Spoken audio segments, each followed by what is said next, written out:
Bueno, ya esta semana, semana 10, miren qué rápido se están pasando ya las semanas. Vamos a ver un nuevo, en este caso, un nuevo concepto, ¿no?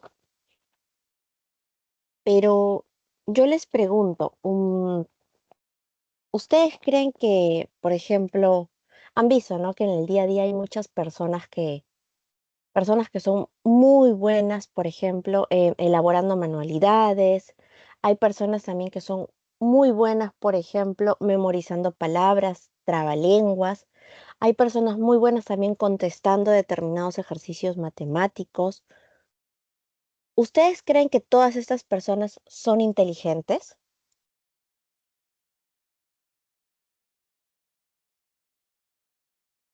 A ver, los Sí, escucho, chicos. ¿Sí? sí, ¿Sí? Todos son sí. inteligentes, ¿verdad? Em, Pero entonces, ¿la inteligencia es diferente o solamente existe un concepto de inteligencia?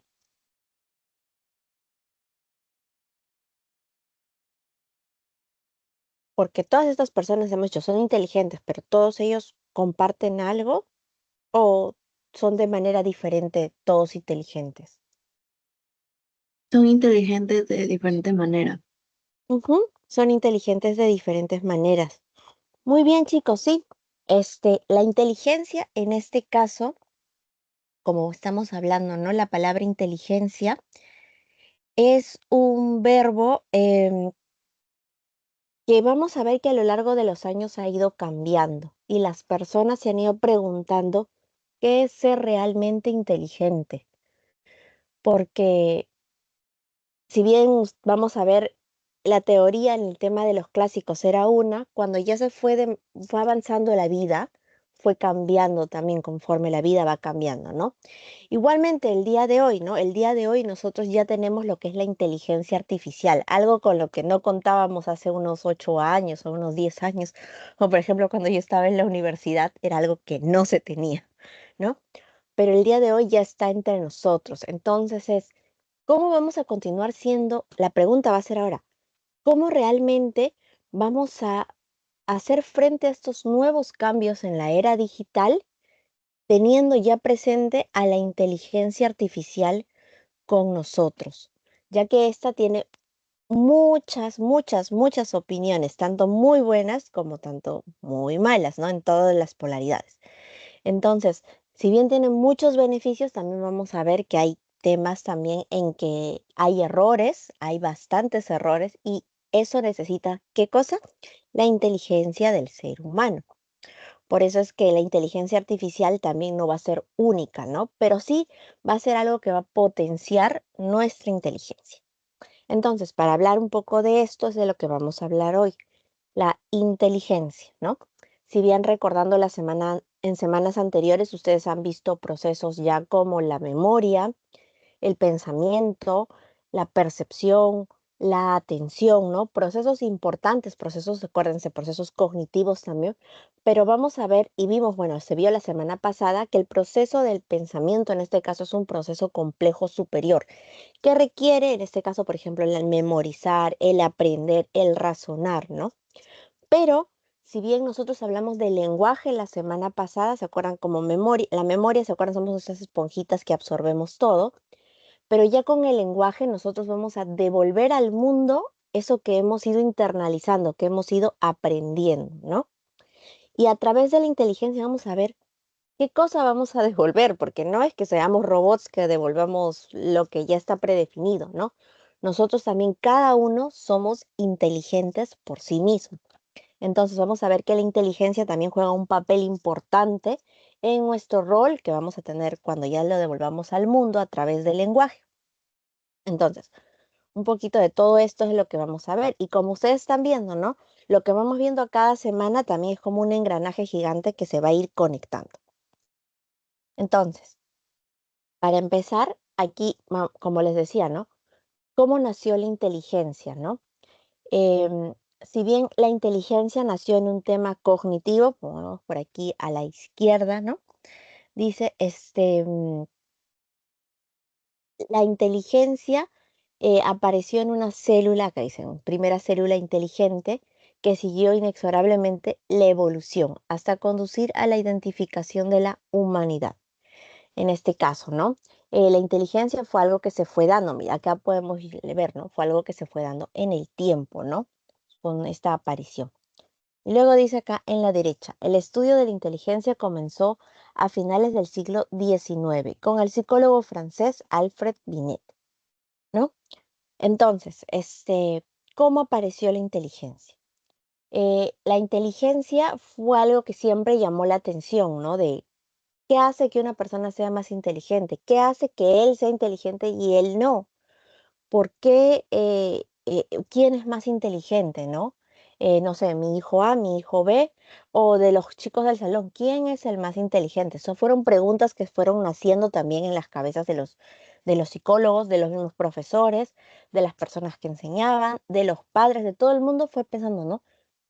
¿Cómo vamos a ver esto? O sea, ¿qué vamos a hacer con esto?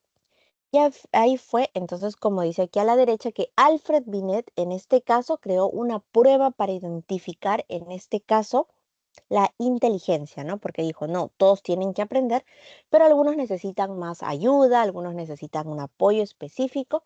Entonces, aquí Alfred Binet dijo, yo voy a poner mi granito de arena y empezó a hablar de estas pruebas. Pero para no adelantarnos, primero vamos a ver el contenido de la sesión de hoy.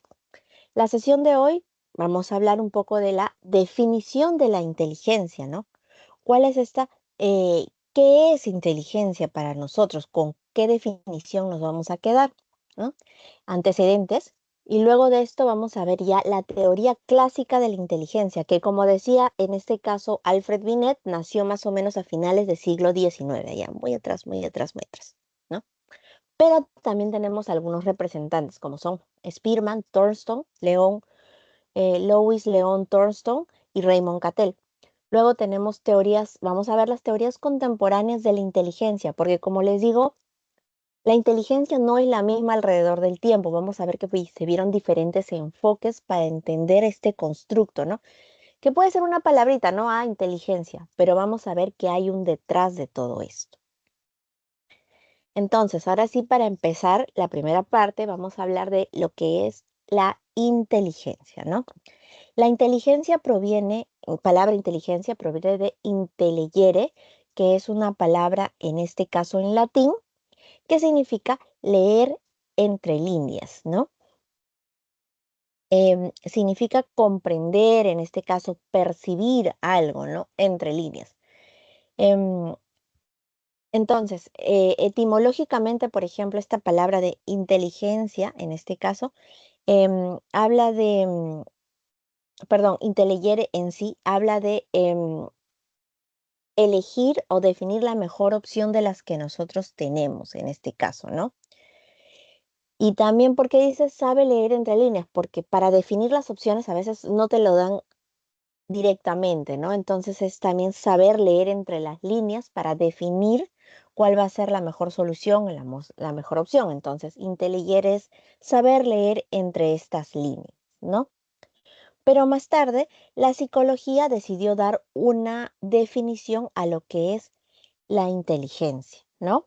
Entonces, la psicología se basó en explicar la competencia, la velocidad la velocidad para la adquisición, almacenamiento y aplicación del conocimiento.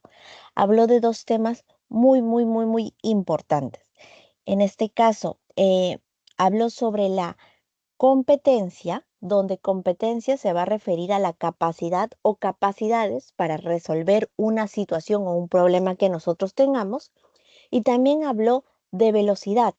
Y con velocidad se refería a la rapidez para resolver este problema o esta situación a la que nosotros nos enfrentamos. Entonces, para ser inteligente necesitamos tener competencias y tener velocidad para resolver esto, ¿no? Competencia, capacidad o capacidades y velocidad, la rapidez. Y con eso fuimos avanzando en el tiempo, ¿no? Porque seguían haciéndose esta pregunta, ¿no? ¿Qué tan inteligentes son las personas? ¿O cuánta inteligencia tienen estas personas, ¿no? Entonces, avanzando en el tiempo, empezaron a verse las teorías, de la inteligencia, ¿no? Y todo empezó por allá, por el siglo X, a finales del siglo XIX, con las teorías clásicas de la inteligencia o teorías psicométricas de la inteligencia, ¿no? Acuérdense cuando vimos la primera semana, se hablaron sobre estas escuelas de psicología y había una de ellas, en este caso era la psicometría, que nos dejó en este caso como su aporte más importante los test. Los test para medir en este caso, ¿no? Para medir cuánto sabíamos de algo, en este caso para realizar análisis estadísticos, ¿no?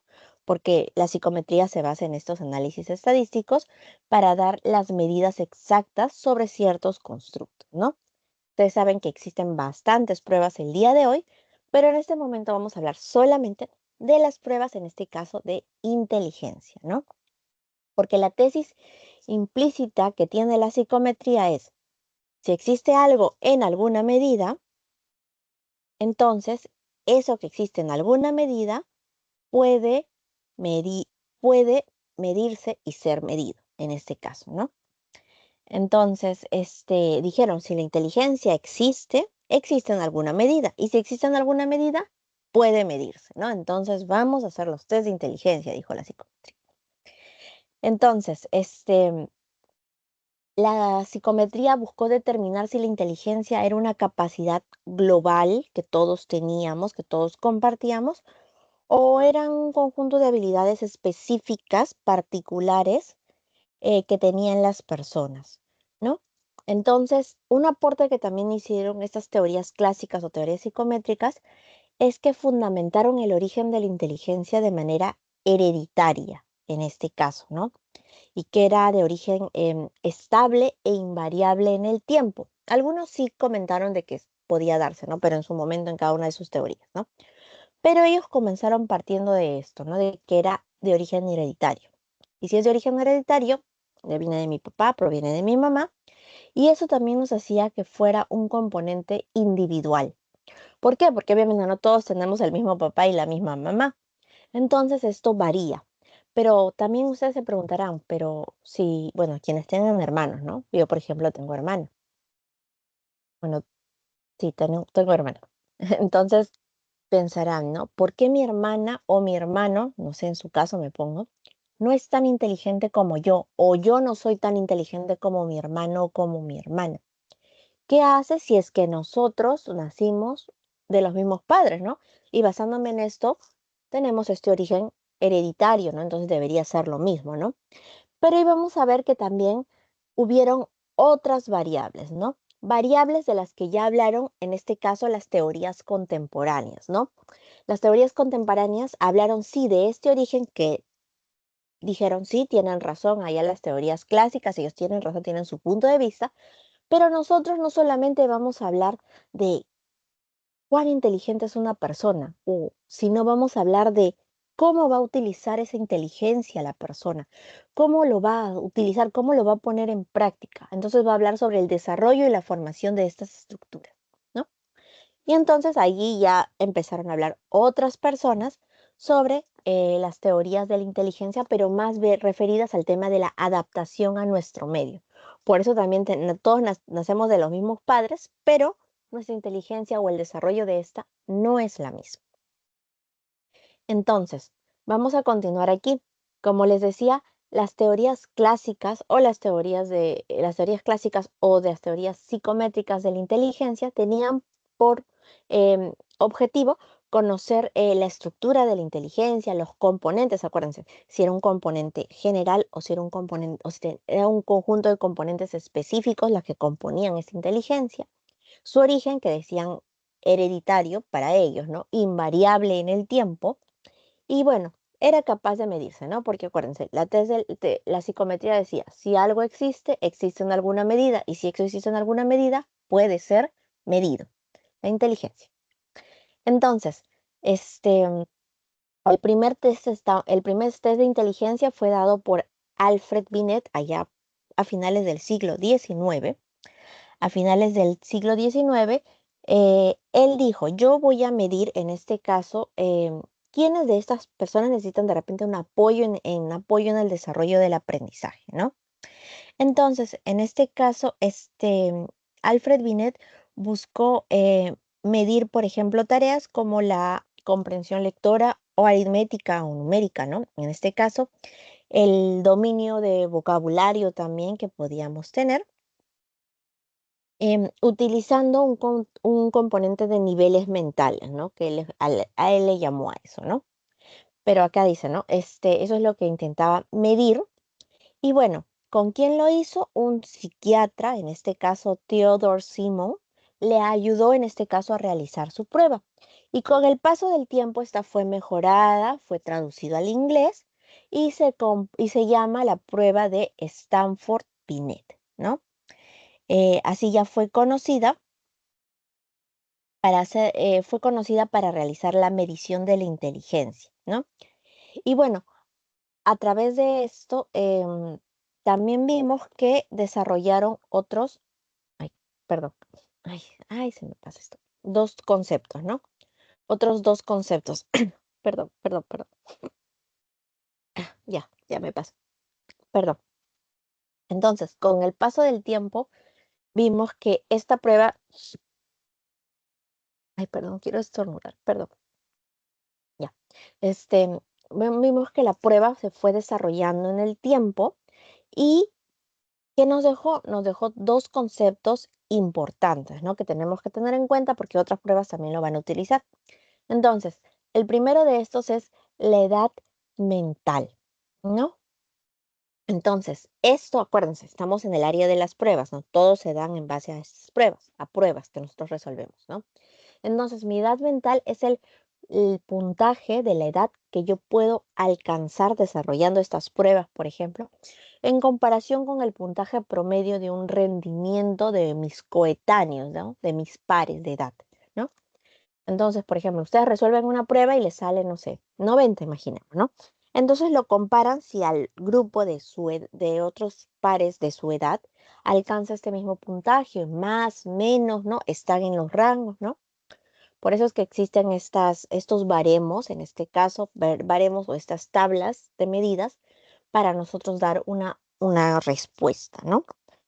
No sé si ustedes también han visto que a veces hay em, animales a los que les dan también determinados problemas que tienen que resolver y se te dicen, ¿no? Buen ejemplo, el delfín es tan inteligente como un niño que tiene 5 años, ya. Edad mental, ¿no? Nosotros referimos, en este caso, cierto puntaje que deberían tener los niños a cierta edad, ¿no? Entonces, cuando los animales resuelven los problemas de esa edad, se dice, ¿no? El animal debe tener una edad de un niño de 5 años o de 2 años, ¿no? Dependiendo del animal, un delfín, un chimpancé. Bueno, hay diferentes, ¿no? Pero para que más o menos a eso se refiere. Otro constructo que nos dejó también, en este caso, la prueba de Alfred Binet fue el del coeficiente intelectual. Esta prueba no es algo que nosotros se tenga, ¿no? En este caso, ¿no? Aquí también, acuérdense, es una puntuación obtenida de una prueba determinada. Acuérdense, estamos en el área de la psicometría, todo es en base a las pruebas. Entonces, el coeficiente intelectual es el resultado de una prueba, definido por esta operación. En este caso es la edad mental entre mi edad cronológica, esa edad que ustedes tienen en su DNI, por 100, ¿no? Entonces, a partir de esto, a partir de esta fórmula es que yo voy a obtener mi coeficiente intelectual. Y de acuerdo a eso, en todo caso, yo puedo ubicarlo dentro de estas categorías intelectuales que yo voy a tener, ¿no? En esta prueba, voy a sacar esto de aquí, ya, que yo tengo en esta tabla, ¿no? Aquí yo puedo definir cuál es mi categoría intelectual. La mayoría de personas el día de hoy se encuentra en la categoría intelectual de normal, entre normal bajo y normal alto, ¿no? Entre los 80 y los 110 puntos de coeficiente intelectual.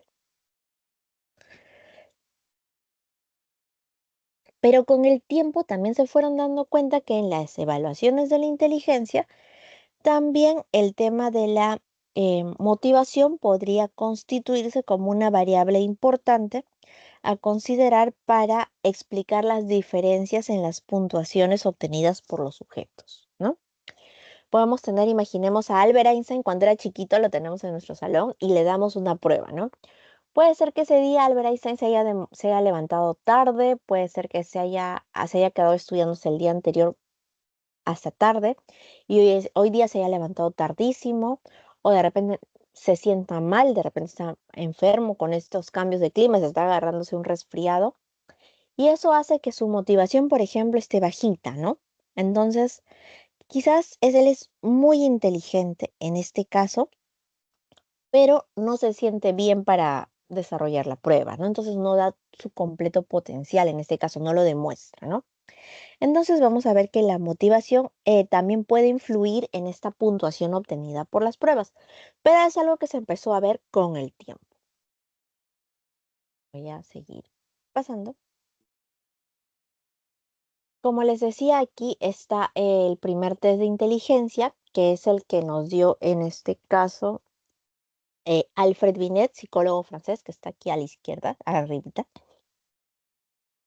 Él nos habló de esto, ¿no? Francés, porque él habló sobre estas dificultades, quería medir las dificultades que tenían estos niños para adaptarse dentro de la escuela. Y junto con el psiquiatra Theodore Simon, desarrollaron en este caso la edad mental, ¿no? Establecieron esa medida de la edad mental. Em, entonces, ahí, por ejemplo, está el primer test, el test de Binet y Simon, en este caso, test objetivo con finalidad práctica, ¿no? Identificar, en este caso, los niños que podrían tener inconvenientes para recibir las clases, ¿no? En este caso, eso fue lo primero que se dio. Y luego de esto, Stanford Binet, se dio la de Stanford Binet cuando ella fue modificándose en el tiempo, fue adaptándose en el tiempo, ¿no? Y ya adaptación hecha por Lewis Terman en 1911, ¿no? Ya en la Universidad de Stanford, ¿no? Ya pasó el tiempo y Terman dijo, yo tengo que mejorar esto, yo lo puedo mejorar, yo creo en mí, y él presentó el test de Stanford Binet, obviamente sin quitarle el crédito a Alfred Binet, que fue la primera persona que nos dio el primer test de inteligencia. Entonces, aquí, como les decía, está esta curva de Gauss, así se llama, curva de Gauss, en donde nosotros nos encontramos, aquí están nuestras categorías intelectuales y la mayoría se encuentra en esta parte azul, que es esta parte como de la pancita, es la parte del medio, el promedio, ¿no? De inteligencia en la categoría normal baja o normal alta, entre 80 y 110 puntos más o menos está. ¿No? Aquí encontramos esta parte. Luego a la derecha y a la izquierda vamos a tener las curvas en este caso, ¿no? ¿Por qué son más chiquitas? Porque no hay tantos casos, ¿no? En la parte izquierda, por ejemplo, cuando tenemos problemas de aprendizaje y en la parte derecha cuando tenemos aprendizaje superdotados, superior a todas las demás personas, ¿no? Que no son muchos los casos, por eso ustedes ven es una curva que es más chiquita para ese lado, ¿no? Y además ahí ven los porcentajes también, la cantidad de personas que pertenecen dentro de estas categorías es menor, ¿no? Pero el promedio estamos en el azul, en la parte azul, en la pancita. Entonces, continuando en el tiempo, fueron pasando los años y en este caso, Charles Spearman fue otra persona que también comentó sobre, en este caso, los test de inteligencia, ¿no? Y él utilizó un procedimiento estadístico denominado el análisis factorial, ¿no? Para aplicárselo a los resultados obtenidos en los diferentes test de inteligencia. Entonces, para él, dijo, la inteligencia sí se va a identificar, pero yo creo que existen dos factores importantes que tenemos que considerar, ¿no? Entonces, él inicialmente aceptó estos dos factores. Primero, habló sí, existe un factor general, que es esta que compartía, en este caso con Binet, que decía que es esta energía mental que tenía la persona, ¿no? que es un factor como que común que subyace a todos los demás factores de la inteligencia, ¿no? Este es de origen hereditario y si bien en un inicio se decía que era invariable, él dijo, bueno, yo creo que también se puede desarrollar, pero hasta los 12 años, ¿no? Pero es algo que nace en todos, ¿no? Es algo que está en mi origen hereditario, ¿no? Que está en cada uno de nosotros. Y luego existe otro factor, sí, el factor S, que es el factor específico. Entonces, sí, este factor específico nosotros lo vamos a ver en la resolución de las tareas verbales, numéricas, espaciales, mecánicas, ¿no? Que yo voy a ver y que puede también progresarse, en este caso, mejorar con el desarrollo de estas diferentes aptitudes, ¿no? Entonces, para Spearman, en este caso, él decía, si uno es inteligente en una cosa, lo puede ser en todas las demás cosas, ¿no? Porque acuérdense, existe este factor general, ¿no? Que subyace a todas las inteligencias, a todos los demás, a las habilidades mentales, numéricas, mecánicas, em, espaciales, ¿no? Que subyace a todo, ¿no? Por ejemplo, no sé si les ha pasado que alguna vez empiezan a desarrollar algo, empiezan a hacer algo así de la nada, que nunca lo han hecho y les sale bien. Ya, hay factor general, ¿no? A otro psicólogo después lo llamó de otra forma, pero ese es este de origen hereditario, ¿no? Que no sabes cómo te sale bien, pero ahí está, ¿no? Entonces de eso me habló Spearman. Claro que pasados los años, Spearman dijo, bueno, sí, tengo que aceptar que hay un tercer factor que quizás no lo vi en ese momento, pero la motivación, ¿se acuerdan que habíamos hablado de la motivación? También es un factor que cala para la resolución de estos problemas que habíamos hecho, de estos test de inteligencia, ¿no? Posteriormente lo aceptó, pero básicamente su teoría se basaba en estos dos factores. Luego de esto siguió pasando el tiempo, en este caso, y, perdón, Louis Leon Thurston nos habló de la teoría multifactorial. Él propuso esta teoría utilizando también técnicas estadísticas un poquito más elaboradas, ¿no?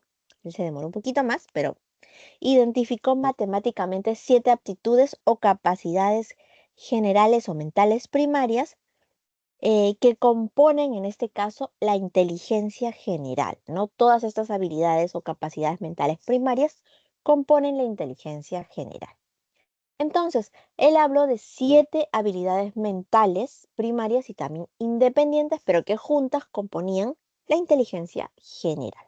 Entonces, él empezó a hablar de la memoria, en este caso, lo que nosotros almacenamos aquí, el razonamiento que nosotros hacemos también, el razonamiento o también conocida como el pensamiento lógico, la fluidez verbal que nosotros, por ejemplo, tenemos para hablar, para contestar, para exponer, el significado verbal, que nosotros también ahí vamos em, guardando, o también conocida como la comprensión verbal, en este caso, por ejemplo, manejo de vocabulario, manejo de idiomas, por ejemplo, aquellas personas que son muy buenas aprendiendo nuevos idiomas. Luego hablamos de esta habilidad numérica, valga la redundancia, la habilidad numérica me habla de esta habilidad con los números para resolver estos problemas. La habilidad espacial, ¿no? Para situarnos dentro del espacio también, ¿no? Hay unos que son muy buenos también ubicándose en el espacio y yo no lo soy tanto. Mi hermana sí es muy buena, pero yo no. Entonces sí, también sé que tengo mis límites. Entonces la habilidad espacial, espero que todos sean muy buenos también. Además, aquí en la parte izquierda dice AB al lado de la habilidad especial. No sé si han visto mm, estos test. Creo que hablábamos también de esto la semana anterior, en que, por ejemplo, te presentan un cubo desdoblado y luego te ponen 5 opciones, ¿no? Y te dicen, ya, transformando el cubo, ¿cuál sería la opción adecuada? O marque la opción adecuada, ¿no? En este caso, ya, habilidad espacial, ¿no? Para transformar el cubo, a ver cuál es la que tú marcas, ¿no? Y bueno, la rapidez perceptual en este caso. ¿no? La rapidez perceptual que nosotros vamos a presentar. Entonces, Lois Terman, perdón, Lois León Thorston, sí, Lois León Thorston nos habló de esto, de la teoría multifactorial. Estas 7 capacidades mentales juntas componían la inteligencia general, ¿no? Pero se basó en este análisis estadístico un poquito más complejo. Y siguió pasando el tiempo. Entonces, Raymond Cattell también dijo, yo también voy a hacer mi aporte, ¿no? Yo también voy a hacer mi aporte. Y él postuló que la inteligencia general estaba conformada por 2 tipos de inteligencia, ¿no? En este caso, la inteligencia fluida y la inteligencia cristalizada, ¿no? Entonces, perdón, la inteligencia fluida es esta capacidad para razonar con información no verbal, en este caso, ¿no? Por ejemplo, como imágenes, como memorias mecánicas que nosotros tenemos, también acá creo que lo han puesto, sin memoria mecánica, ¿no? Por ejemplo, cuando nosotros resolvemos algo, ¿no? Inteligencia fluida. Esta inteligencia fluida también tiene un en este caso, tiene un origen hereditario y es innata también en nosotros, ¿no? Es algo con lo que nacemos. ¿Se acuerdan que le hablaba? Que él también habló de esto, de que a veces cuando ustedes realizan algo por primera vez y les va bien, en este caso, ¿no? Inteligencia innata, ¿no? Él hablaba de este carácter hereditario que tenía ese tipo de inteligencia fluida. Pero también dijo que esto nosotros podíamos ir aumentando de manera gradual mientras estábamos creciendo hasta la adolescencia, ¿no? Y a medida que nuestro sistema nervioso también va madurando, en este caso, ¿no? Ya cuando llegamos a la adultez, por ejemplo, ahí se va equilibrando nuestra inteligencia y luego ya cuando vamos avanzando en el tiempo, ya por ejemplo estamos en la senectud, nuestra inteligencia va decayendo, ¿no? Va hacia abajo. Ya no sube, sino baja, ¿no? Entonces ahí vamos a decir que vamos a hablar ya del decaimiento de nuestra inteligencia con mayor rapidez. Entonces, eso nos decía Raymond Cattell. Y por otro lado, la inteligencia general también se compone de la inteligencia cristalizada. ¿Qué es la inteligencia cristalizada? Es aquella que nace en nuestro ambiente, tanto en nuestras casas, en el ambiente educativo, y se va a incrementar con la vivencia de nuevas experiencias por nuestro sujeto o por la persona hasta que es viejito, hasta la vejez, en este caso, perdón, hasta la vejez, ¿no? Aquí te han puesto, es la habilidad para razonar usando información de contenido verbal y numérico mediado por el nivel de conocimiento, ¿no? Entonces, mucho depende para expresar esta habilidad, eh, eh, depende mucho del contenido, en este caso, el contenido adquirido, ¿no? Como resultado ya de la exposición de la educación a la que nosotros estamos expuestos, ¿no? Lo que vamos aprendiendo, y también resultado de la experiencia, ¿no? Entonces, por ejemplo, el resolver algún problema, ¿no? De repente matemático en los exámenes, por ejemplo, inteligencia cristalizada, ¿no? De acuerdo a cuándo nos hemos ido formando en el tiempo. Y luego vamos a continuar, en este caso, ya avanzando en el tiempo y nos vamos a dar cuenta que, como les decía, en esta primera parte, sí, se hablaba de cuán inteligentes somos, cuánto sabemos, ¿no? De inteligencia, porque podíamos medirla, pero conforme fue avanzando la vida, se dieron cuenta que la vida era un poquito más compleja que solamente medir cuánto sabes, ¿no? Entonces empezaron a abrir su visión y a ver que la inteligencia podía ser entendida por otros medios, de otras formas, ¿no? Entonces, en vez de centrarse solamente en la medición de la inteligencia, en el número, ¿no? En los contenidos, en las estructuras que nosotros sabíamos, empezaron a hablarse sobre los procesos implicados para la producción de comportamientos inteligentes, ¿no? Y ahí ya empezaron a hablar que la inteligencia no solamente se veía con la resolución de problemas cognitivos, ¿no? En la academia, en la escuela, en el colegio, ¿no? Sino que la inteligencia la podíamos ver a través de la resolución de problemas adaptativos generales para el individuo, ¿no? Y ahí ya vamos a hablar de temas como creatividad, por ejemplo, temas de autocontrol, temas de regulación emocional, uso de diferentes habilidades para lograr el éxito en tanto en nuestra vida personal, nuestra vida social y nuestra vida laboral. Entonces, ya aquí llegamos a estas teorías contemporáneas, ¿no? Entonces aquí ellos ya empezaron a hablar netamente de la adaptación general, ¿no? Que era una forma en la que nosotros íbamos a ver la inteligencia. Más allá de solamente la resolución de problemas o resolución de actividades en el colegio, en la academia, ¿no? O en la universidad. Más allá de eso, nosotros veíamos a un ser inteligente dando solución a estos problemas de adaptación general que se daban en el día a día de nuestros individuos. Y gracias a esto se lograba, en este caso, el éxito en la vida personal, la vida laboral y la vida social de las personas. Entonces, aquí vamos a empezar hablando de Jean Piaget.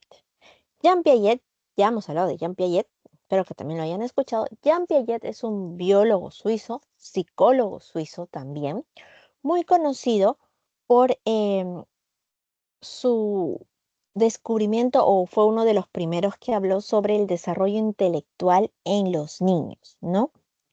Entonces, él habló aquí sobre esta teoría psicogenética, ¿no? Un poco más hablando de las etapas del desarrollo de los niños, ¿no? En este caso, él le puso también epistemología genética, pero epistemología por aquí, por nuestro continente, consideramos la epistemología, en este caso, como una teoría filosófica de la ciencia, ¿no? Teoría filosófica. Por eso cuando ustedes hablan en filosofía, muchas veces van a escuchar este término de epistemología. Por aquí en el continente americano pensamos esto, ¿no? Pero yo por allá, en la Europa, por allá, donde está Piaget, allá, por Suiza, consideraban, en este caso, a la epistemología como la teoría del conocimiento general, ¿no? Entonces, por eso Jean Piaget le llamó epistemología genética a su teoría y se refería a la génesis o construcción del conocimiento en sentido general de la palabra, ¿no? Entonces, por eso no es que se haya equivocado, quizá nosotros acá tenemos otro concepto, otra definición de lo que es epistemología, pero para allá, para Suiza, epistemología hablaba sobre esta construcción general del conocimiento, por eso le llamó así. Entonces, em, para Piaget, la maduración del ser humano era mucho más importante que el aprendizaje, porque el aprendizaje era el resultado de la interacción del individuo con su entorno en determinado tiempo, ¿no? Entonces, el desarrollo del niño, en este caso, apoyaría el desarrollo intelectual formado por nuevas estructuras que se iban dando, ¿no? Pero no solo en el tipo cognitivo, sino él hablaba de maduración en el tema biológico, en este caso, ¿no? En la parte, en las estructuras biológicas de nuestro organismo, ¿no? Del sujeto. Por eso hablaba de esta maduración. Acuérdense, Piaget es un biólogo, aparte de ser psicólogo, entonces él hablaba sobre esta maduración biológica del ser humano. No esta maduración de, ay, yo soy más que tú, o de carácter, o al hablar, ¿no? Habla de maduración en el tema biológico. Entonces, por eso él decía que madurar biológicamente, la maduración de estructuras biológicas anatómicas que nosotros teníamos, era más importante que este aprendizaje, porque esto dictaminaba la interacción con nuestro medio, lo que iba a hacer y lo que iba a contribuir a nuestro desarrollo intelectual. Entonces, partiendo de eso, Piaget comentó que el desarrollo de la inteligencia se identificaba en base a dos aspectos importantes. El aspecto psicosocial, que es entendido como cómo el niño aprende, en este caso, los nuevos conocimientos a partir de su entorno, en este caso, de su entorno familiar. Acuérdense, familia es la primera escuela que nosotros tenemos, de el entorno educativo formal, por ejemplo, ya cuando vamos estando en el colegio, y del entorno social, ¿no? Ustedes saben, ya en la adolescencia, nuestros amigos se convierten en los protagonistas de nuestras vidas porque son aquellos que nos van a dar este feedback, nos van a decir si estamos bien, si estamos mal, ¿no? Entonces, ahí vamos a hablar sobre este aspecto psicosocial. Y otro aspecto del que también habló Piaget para el desarrollo de la inteligencia es el aspecto psicológico. En este caso, el desarrollo intelectual del niño, pero más de manera espontánea, ¿no? Que incluye todo lo que el niño o la persona puede descubrir por sí misma y por sí solo. Y es algo que podemos construir solos nosotros, ¿no? Entonces, bueno, mañana más tarde se habló en otra teoría sobre esto un poquito más, pero centrándonos en lo que ahorita nos dijo Jean Piaget, el aspecto psicológico también cala en el desarrollo intelectual de las personas. Y con todo esto, vamos a continuar porque Piaget dijo que la inteligencia no solamente era una forma de ser, sino es una forma que tiende al equilibrio, ¿no? Que es al equilibrio también de esta conducta, ¿no? Entonces, como inteligencia siempre marcha a un equilibrio, no vamos a decir que es estática, como decían en este caso los teóricos clásicos, ¿no? Él decía en este caso que la inteligencia también era dinámica, en este caso, ¿no?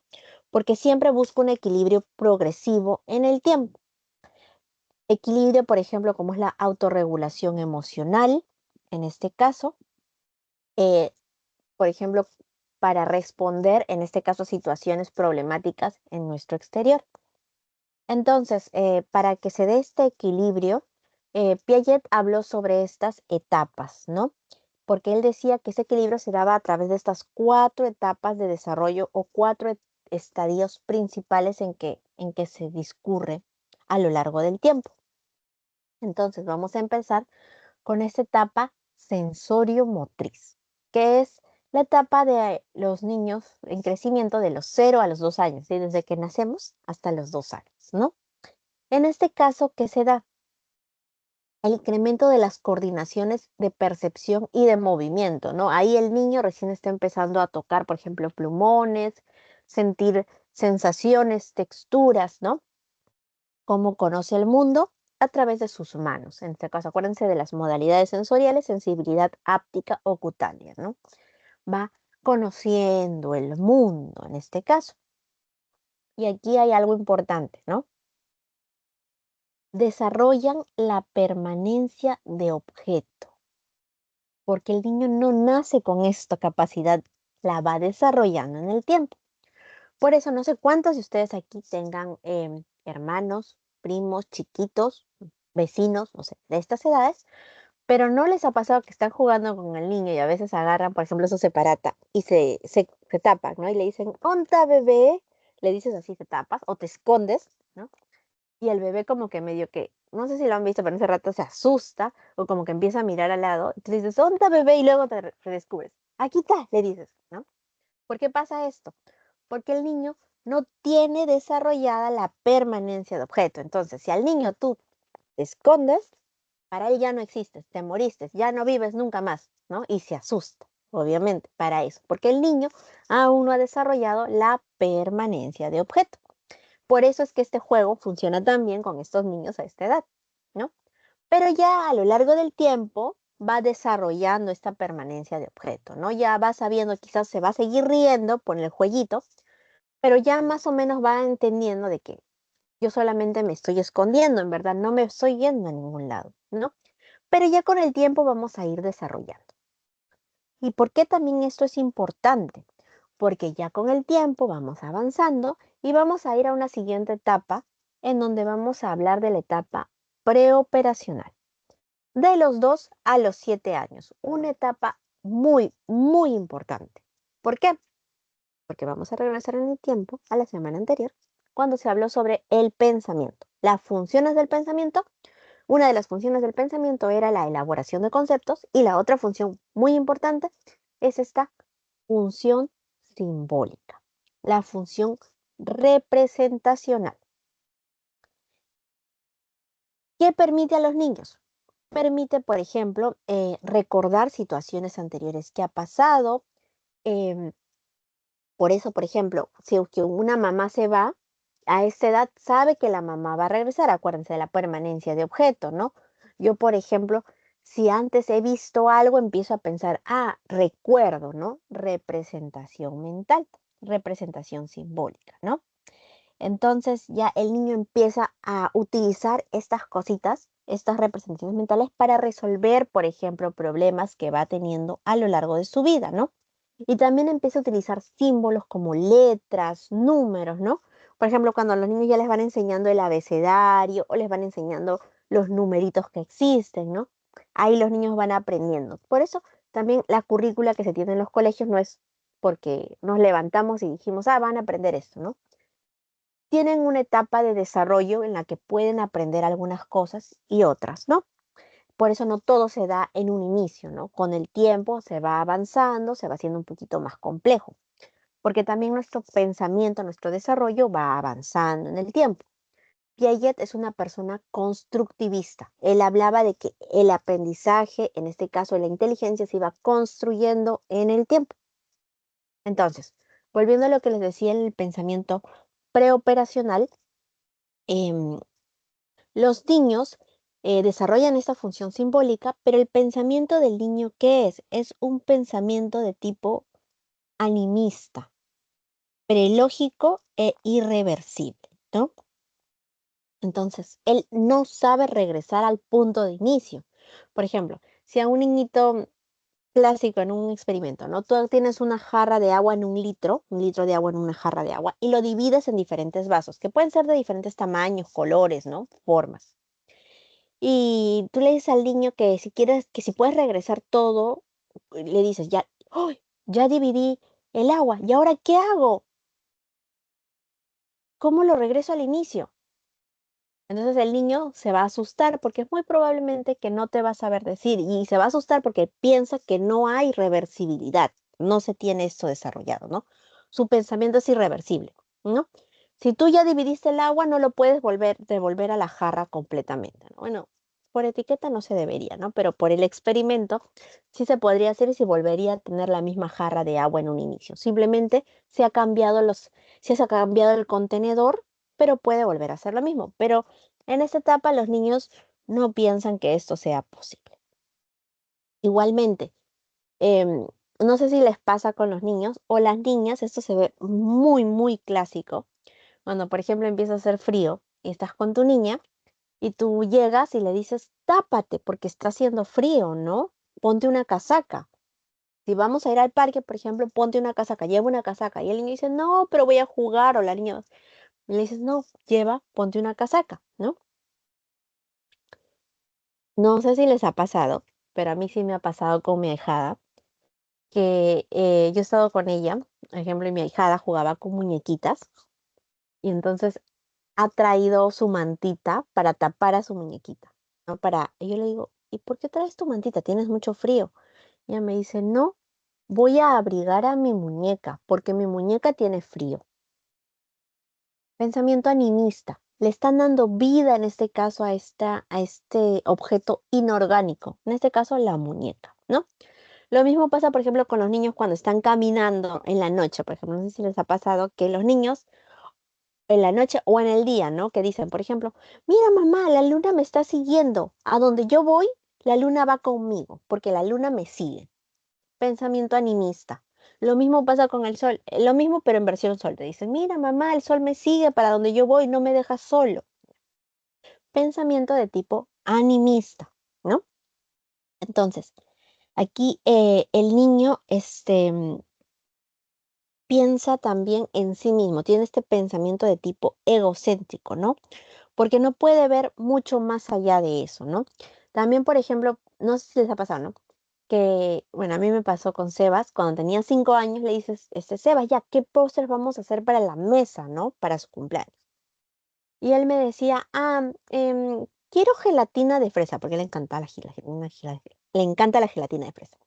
Yo le digo, pero gelatina de fresa, ¿solo gelatina de fresa? Y me dijo, sí, a todos les gusta la gelatina de fresa, como a mí. En verdad, él no está contando a las demás personas que tienen diferentes gustos, ¿no? Que él, pero para él, pensamiento egocéntrico, para él a todo el mundo le gusta la gelatina de fresa, ¿no? Y por eso él dijo, voy a hacer gelatina de fresa. Yo quiero, mamá, que haga gelatina de...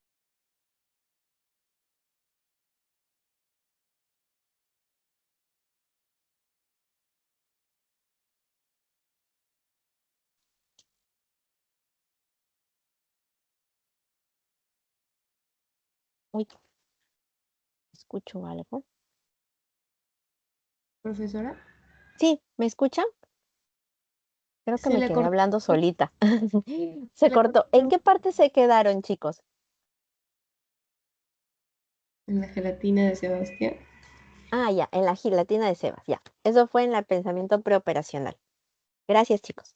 Entonces, les decía, por ejemplo, típico pensamiento egocéntrico, ¿no? Y de esta edad, ¿no?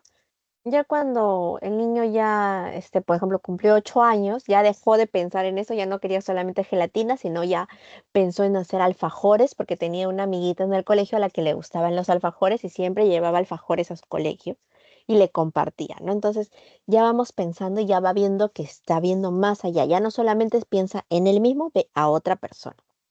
Y aquí es donde ya vamos a empezar sobre las operaciones concretas. Según Piaget, en esta etapa se da entre los 7 y los 11 o 12 años aproximadamente, porque también, ¿por qué no se tiene este tema, una edad concreta hasta que se da? Porque también, por ejemplo, la adolescencia, la edad de la adolescencia ha cambiado en el tiempo, siempre se ha ido yendo más allá. Ya no es solamente hasta los 18 años, sino ya va creciendo, primero hasta los 20, 21, 22, ¿no? Ha ido creciendo en el tiempo, ¿no? Esta ventana de la adolescencia. Pero bueno, vamos a regresar a lo que decía operaciones concretas, ¿no? Entonces, ya en este caso, por ejemplo, los niños ya aplican el conocimiento, en este caso el razonamiento, a casos concretos, ¿no? Eh, Van resolviendo, por ejemplo, ahí como ven al niño está resolviendo, por ejemplo, una torre, ¿no? Está jugando con el Lego, por ejemplo, los niños juegan mucho a esta edad con sus Legos, ¿no? Y empiezan a aparecer esquemas para el desarrollo de las ideas, ¿no? Esquemas de causalidad. En este caso, los niños ya empiezan a jugar también juegos con reglas, ¿no? A seguir reglas y a aceptar, ¿no? Cuando es algo que está bien, algo cumpliste la regla o no cumpliste la regla, ¿no? Por ejemplo, yo me acuerdo que a esta edad ya cuando estábamos bueno, yo estaba en el colegio con mis amigas, ya jugábamos no sé si todavía jugarán esto, pero jugábamos Siete Pecados, jugábamos a las chapadas, jugábamos Encantados, ¿no? Y y bueno, todos estos juegos que les comento tienen reglas, ¿no? Quién se puede mover, cuándo no. Cuando te decían estábamos encantados, si te decían encantado, no podías moverte, tenías que quedarte así tal cual te habían agarrado en ese momento, ¿no? Entonces, tienes un conjunto de reglas que seguir. Entonces, en operaciones completas, los niños ya pueden jugar de acuerdo a estas reglas, ¿no? En este caso, los niños también ya pueden empezar a categorizar, ya pueden decir de que, por ejemplo, ¿se acuerdan de Sebas que me decía solamente quiero gelatina de fresa? Y empezó a hablar de que habían otros niños que le gustaban otras cosas. Por ejemplo, a su amiguita le gustaban los alfajores. Tenía otro amiguito al que le gustaba como los quequitos, como los brownies, pero a él le gustaban de vainilla. No me acuerdo cómo se llama esto, pero me decía que le gustaba eso que su mamá le hacía y le mandaba en la lonchera, ¿no? Entonces, ya vamos a ver y vamos a categorizar que hay que hay otras personas, ¿no? En este caso, ¿no? Que también existen, ¿no? Entonces, aquí ellos ya van a hablar del desarrollo completo de la conservación, ¿no? Entonces, aquí, por ejemplo, ya cuando le haces a un niño esto por ejemplo, la jarra de agua, que la divides en diferentes contenedores, él sí te va a comprender y va a saber de que sí, aunque varíen la forma en los contenedores, ¿no? Y que lo dividas, puede regresar en este caso a la misma, a la imagen de un inicio, en este caso a la jarra, ¿no? Y volver en un principio. En este caso ya los niños han desarrollado este tema de la conservación. Y conforme vamos avanzando en el tiempo, ya los niños van creciendo, ¿no? Ya en esta etapa, por ejemplo, los niños ya están dejando la primaria, ya están empezando a avanzar a la secundaria en el colegio y ya van a empezar pensando en las operaciones formales. Las operaciones formales, en este caso, los niños ya van a pensar, sí, pero en posibilidades. Ya se van a ir proyectando al futuro, ¿no? Mediante este razonamiento hipotético deductivo. Ahí está.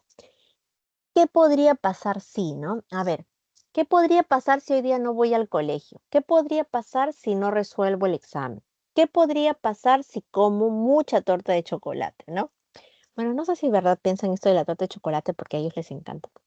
Pero bueno, es una posibilidad a la que puedes pensar, ¿no? Pero los niños ya van pensando en base a probabilidades. Regresamos en el tiempo y si se acuerdan cuando hablamos, se habló de proyecto de vida. Yo sé que los niños a los 11, 12 años no están pensando en qué voy a hacer de acá cuando tenga 40 años, ¿no? Pero ya pueden ir pensando en estas probabilidades, ¿no? ¿Qué hago si juego fútbol este fin de semana, no? Ah, no voy a poder, no sé, si juego fútbol esta semana, no voy a poder ir al cine con mis amigos, ¿no?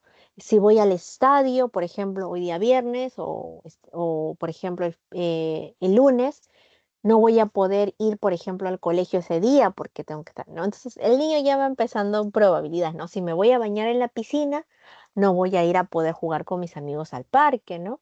Entonces, ya va pensando en estas probabilidades que pueden darse, ¿no?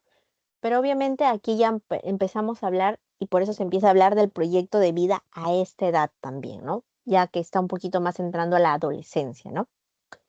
Entonces, en esta etapa también los niños van a establecer analogías, metáforas, ¿no? En esta edad, por ejemplo, si se acuerdan, cuando ya están en el colegio, por ejemplo, en secundaria, ya les empiezan a enseñar sobre estas figuras literarias, ¿no? Por ejemplo, los analogías, el símil, la metáfora, ¿no?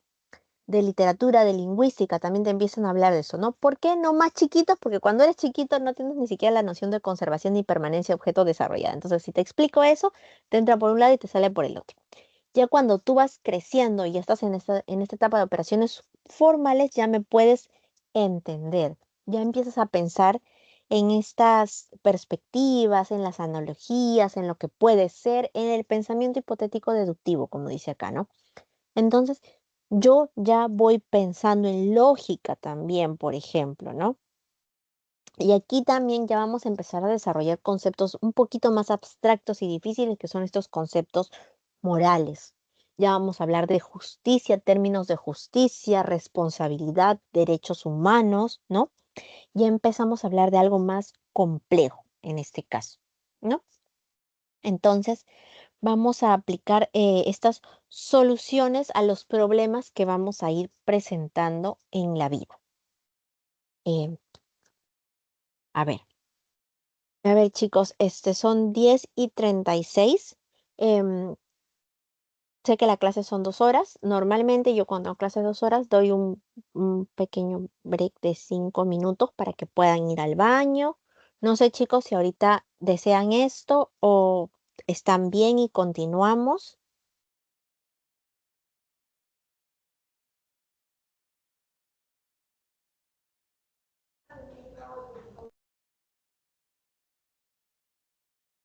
O desean 5 minutos para ir al baño, tomar algo, traer agüita, algo. Sí, Ya, entonces vamos a tomar 5 minutos. Entonces a las 10:42 continuamos con lo que ya nos está faltando. Entonces tenemos 5 minutos, van al baño, estiren las piernas, tomen agua, café, lo que sea que quieran. Y a las 10:42 entonces volvemos con esto. No se desconecten, volvemos aquí, ¿sí? sí, profesora. Ya, entonces 10:42. Voy a dejar de compartir. No, no, no voy a dejar de compartir. Voy a seguir y ya. Esperemos 5 minutos mientras van al baño y todo esto y continuamos.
Mm.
Ya, ahora sí, chicos, espero que todos estén sentados nuevamente.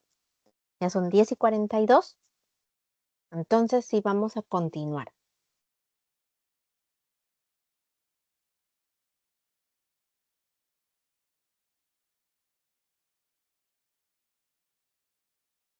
Chicos, ¿sí están, verdad? ¿Todos me escuchan? Sí, Sí. profesor. Se escucha, Miss. Sí, ya, Sí. muy bien. Entonces ya vamos a continuar. Entonces, ya vamos a seguir por ahí por Europa, donde estaba en este caso Piaget, y vamos a continuar con un compañero que, bueno, también dijo, yo también voy a hablar sobre, en este caso, el aprendizaje, pero yo creo que no solamente, como dice Piaget, tiene que ver con estas estructuras biológicas, ¿no? Él dijo, yo también considero que hay algo más. Entonces, aquí es donde vamos a hablar sobre Lev Vygotsky. Lev Vygotsky, psicólogo ruso. En este caso, Vygotsky nos decía que el desarrollo intelectual de las personas es producto de esta interacción social entre un experto y el aprendiz, ¿no? Entonces, Vygotsky nos dijo que el tema de la educación que recibían las personas y la cultura marcaba mucho lo que es la interacción social. Entonces, el desarrollo intelectual era producto de esto, de la interacción entre el experto y el aprendiz. Y en resumen, el desarrollo para él, el desarrollo de la inteligencia humana, dependía de la internalización de las prácticas sociales que hacían las personas. Si recuerdan, la semana pasada se habló sobre la relación entre el pensamiento y el lenguaje. La relación entre el pensamiento y el lenguaje también fue comentada en este caso por Lev Vygotsky. Vygotsky nos decía que cuando nosotros ya estábamos alrededor de los 6 años, cuando se daba el habla egocéntrica se daba entre los 4 y los 6 años. Ya al finalizar los 6 años, Vygotsky decía, ¿no? Para él decía, el habla egocéntrica se silencia, ¿no? El habla egocéntrica, acuérdense, cuando los niños están jugando, ¿no? Y empiezan a darse órdenes en voz alta sin ninguna intención comunicativa, como para que alguien más le responda, ¿no? Él simplemente está poniendo en práctica sus palabras, sus pensamientos, ¿no? Pero eso más o menos ya es entre los 4 y los 6 años. Pero al final de los 6 años, Vygotsky nos decía, ¿no? Esta habla egocéntrica se silencia. ¿Por qué? Porque va a dar paso al aprendizaje y a la internalización de estas prácticas sociales de componentes, en este caso, adquiridos, ¿no? Entonces, cuando ya se da este silenciamiento de la lengua egocéntrica, es cuando nosotros empezamos a desarrollar procesos como la abstracción, razonamiento, planificación, organización, resolución de problemas, ¿no? Entonces, esta era esta relación de la que se habló sobre el pensamiento y lenguaje, de la que habló, perdón, Lev Vygotsky.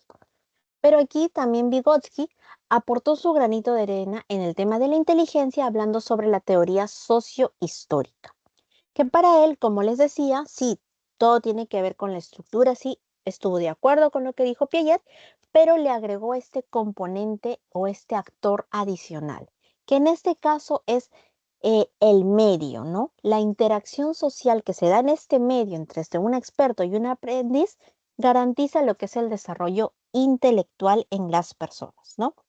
Y mucho dependía de la internalización de las prácticas sociales que se daban en nuestra cultura, ¿no? Entonces, al internalizar estas prácticas aprendidas en el tiempo, ¿no? Y también dadas por la interacción social, em, es lo que ayudaba a que el niño pudiera desarrollarse intelectualmente. Pero él decía que estas funciones, estas operaciones aprendidas aparecían dos veces, perdón, se me fue la palabrita, ¿no? Aprendías dos veces. La primera en el plano interpsicológico, cuando, por ejemplo, alguien más te ayudaba a aprender algo, a hacer algo, por ejemplo, en el colegio, de repente tu papá, tu mamá, que te ayudaba a aprender a hacer algo, y luego aparecía nuevamente en el plano individual, pero ya era el plano intrapsicológico, ¿no? En el que ya se sostenía por ti solo, tú mismo lo ibas haciendo solo, ya no estabas con esta otra persona, ¿no? Entonces, toda función que se da toda función psicológica tiene por origen la interacción con los seres humanos, ¿no? Tú vistes, lo aprendiste de otra persona, lo replicas tú mismo, ¿no? Entonces, por eso decía que aparecía dos veces en el tiempo, ¿no? Entonces, Vygotsky dijo, voy a hacer un experimento. Entonces, fue a una escuela, em, entonces experimentó con niños cuya edad mental era de 8 años y los dividió en dos grupos. En un salón los dividió en grupo A, grupo B, ¿no? Em, entonces les dio problemas de matemática a los dos, los mismos problemas, ¿no? Pero en el grupo A dijo, bueno chicos, les dejo estos problemas de matemática, regreso de aquí a media hora para resolverlos, ¿no? Chicos, yo sé que ustedes pueden resolverlos solos, aquí les dejo sus lápices, todo. Regreso en media hora, chicos. Muy buena suerte, éxitos. Se fue. Y Vygotsky luego fue a la parte B, a la parte de la derecha. Entonces dijo, chicos, hola, buenos días, buenas tardes, les entrego estos problemas que tengo para que ustedes puedan resolver, ¿no? Pero ustedes van a tener un guía en este caso, ¿no? Van a tener una persona, un tutor que les va a ayudar en este caso a resolver estos problemas que consideran, por ejemplo, los más difíciles. Pueden preguntar aquí, ¿no? En este caso. Entonces, después de que pasó ya la media hora, em, pasó, dijo, bueno chicos, se acabó la media hora, voy a recoger los problemas, voy a recoger las pruebas, a ver qué han resuelto, chicos, todos muy bien, gracias, voy a pasar a resolver. Vygotsky llegó, voy a pasar a resolver todo. Entonces empezó a sacar cuentas, ¿no? A ver cuál había sido la puntuación que habían obtenido estos niños. Entonces, se descubrió que aquellos niños que habían sido guiados, en este caso por un tutor, acuérdense de este plano interpsicológico, ¿no? Cuando había un tutor que le ayudaba, en este caso al desarrollo de esto, ¿qué pasaba? Los niños podían tener y desarrollar eh, problemas hasta una edad mental de niños de 12 años, ¿no? Justo con esta persona que les ayudaba, ¿no? Por ejemplo, este que les iba guiando, que les resolvía las dudas, ¿no? Por ejemplo, el grupo B. Y en el grupo A, el grupo de la izquierda, pasó a ver también qué habían hecho y ellos podían resolver, sí, los problemas, pero habían tenido un poquito más de dificultades em, y no habían tenido ninguna guía. Ellos se habían quedado en este plano intrapsicológico en lo que ellos resolvían solos, ¿no? No había nadie más. Y no podían pasar de los problemas que eran previstos para niños con edades mentales de los 9 años, ¿no? Entonces, ¿qué logró con esto Vygotsky, no? Decir de que sí, eh, para el desarrollo de la inteligencia humana hay un factor importante que es el tema de la mediación. En este caso, para la resolución de los problemas, era importante que estuviera este factor, ¿no? Entonces él dijo, sí, miren, aquí hay una evidencia de por qué sí es importante. Entonces, em, otro concepto importante que nos dejó la teoría sociohistórica de Vygotsky fue la del zona de desarrollo próximo o zona de desarrollo potencial. ¿Y qué es esto? ¿No? Que es la diferencia entre lo que el niño puede desarrollar solo y lo que puede hacer con ayuda de una persona, de un tutor, de asistencia de alguna otra persona, ¿no? Entonces, aquí, por ejemplo, tenemos un gráfico, ¿no? Tenemos una imagen. La parte azul, este círculo azul, vamos a decir, ¿no? Media luna azul, vamos a decir que es el nivel real del desarrollo, ¿no? En plano intrapsicológico. Lo que el niño puede desarrollar solo una vez que aprendió, ¿no? Imaginemos el niño ha ido al colegio y está resolviendo ahora su tarea, ¿no? Entonces, solo plano intrapsicológico, ya no hay nadie, lo está resolviendo solo tal cual él lo vio en este caso en el colegio, ¿no? Pero se está agarrando la cabeza porque parece que tiene problemas y ya no puede más, ¿no?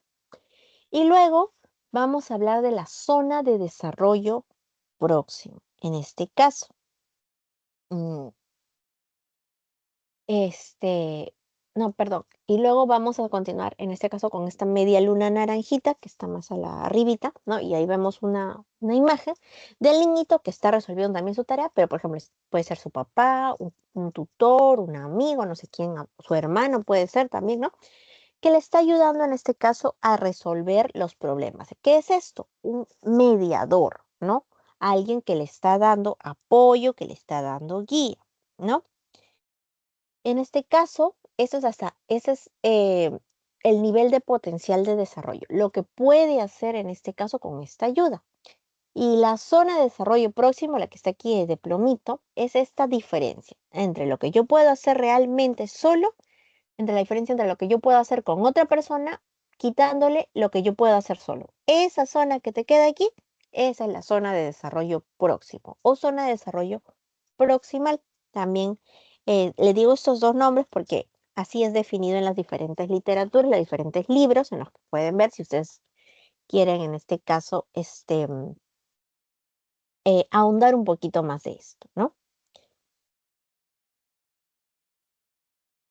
Entonces, ese es el concepto que nos dejó Vygotsky, ¿no? Aparte de la internalización de las prácticas sociales, que para eso él era el desarrollo del intelecto, el otro concepto, el tema del zona de desarrollo proximal o zona de desarrollo próximo.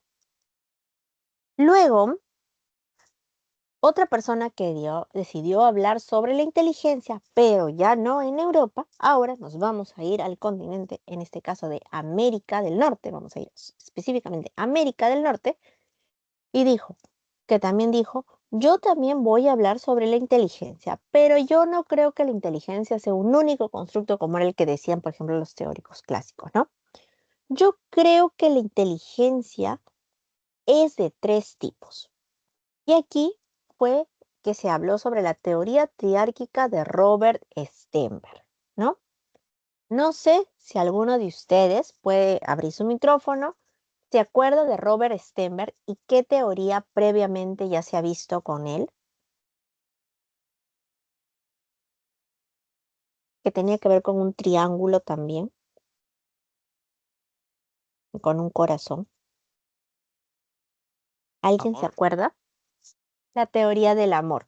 Muy bien, la teoría del amor. Robert Stenberg proponía que el amor, en este caso, se descomponía en tres, ¿verdad? Acuérdense, la pasión, el compromiso, pasión, compromiso, en este caso, y la intimidad, ¿no? Él hablaba de tres y si ustedes hacían las diferentes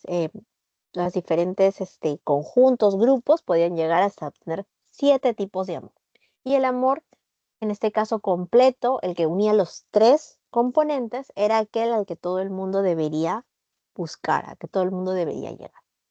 Pero Robert Stenberg, antes de hablar sobre el amor y que tenía 3 componentes en este caso, dijo, no, yo voy a hablar sobre la inteligencia.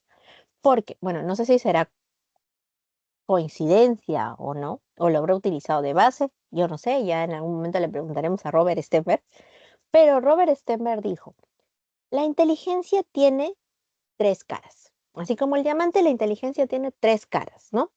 Entonces, él dijo, la inteligencia puede ser de tipo, eh, vamos a empezar aquí con la inteligencia de tipo analítica, ¿ya?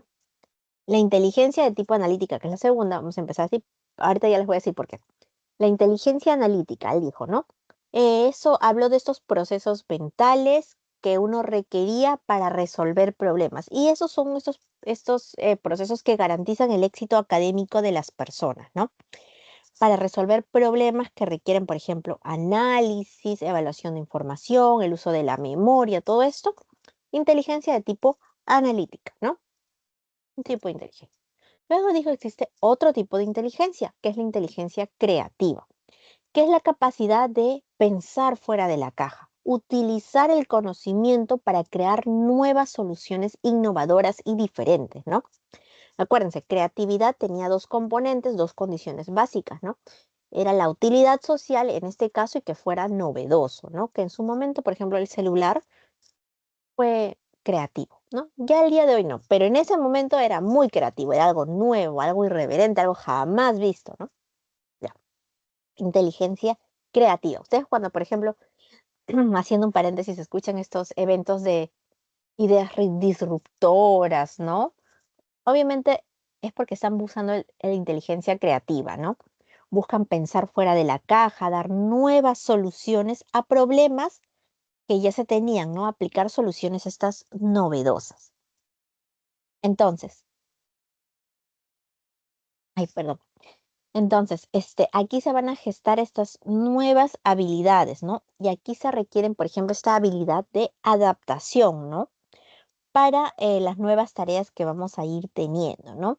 Y se hace evidente un tema de la innovación, ¿no? Entonces, esa es la habilidad creativa.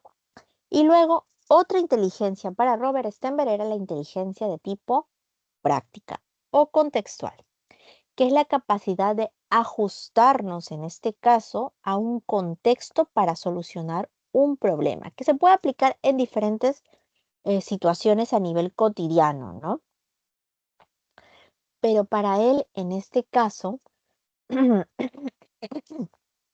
perdón, la inteligencia práctica era la inteligencia más importante que incluso la analítica y la creativa, porque la inteligencia práctica era aquella que va a garantizar mi éxito a pesar de que yo tuviera las dos.